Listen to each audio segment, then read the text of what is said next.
Praise the Lord. இயேசுவின் உயிர்ப்பின் நாளாகிய இன்றும் அவர் சொல்ல விரும்பும் வார்த்தை, அவர் இங்கே இல்லை, தாம் சொன்னபடியே உயிர்த்தெழுந்தார், கர்த்தரை வைத்த இடத்தை வந்து பாருங்கள். மத்தேயு 28:6. எவ்வளவு காவல், எத்தனை காயங்கள்! சிலுவையில் அறையப்பட்ட இயேசு அவர் சொன்னபடியே 3ஆம் நாள் உயிரோடு எழுந்தார். எப்படிப்பட்ட தேவனை நாம் ஆராதித்து கொண்டிருக்கிறோம் பார்த்தீங்களா? மரணத்தை வென்றவர், பாதாளத்தை வென்றவர், எல்லா காவல்களையும் தகர்த்தெறிந்து உயிரோடு வந்தவர். அவர் சொன்னபடியே உயிர்த்தெழுந்தார்.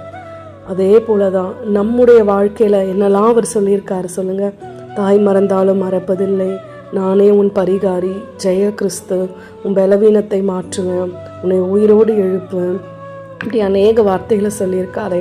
அது மட்டும் நம்ம வாழ்க்கையில பொய்யாயிடுமா? கண்டிப்பா இல்லை. எல்லாவற்றையும் இன்றைக்கு விசுவாசத்தோடு ஆண்டின் துவக்கத்தில் உங்களுக்கு சொல்லப்பட்ட வாக்கு தத்தங்களை எல்லாம் புதுப்பித்து கொள்ளுங்க. வாழ்நாளெல்லாம் நீங்கள் ஜெபித்த எல்லா ஜெபத்திற்கும் பதிலை உயிர்த்த ஆண்டவர் கொடுக்க போகிறார். என்றென்றைக்கும் அவர் நம்ம கூடவே தான் இருக்காரு. ஒவ்வொரு வருஷமும் இதை நாம் நினைவு கூறுகிறோம், அவ்வளோதான். மற்றபடி நம்ம ஆண்டவர் உயிரோடு தான் இருக்காரு. நம்முடைய எல்லா தேவைகளையும் அவர் சந்தித்து கொண்டு தான் இருக்காரு.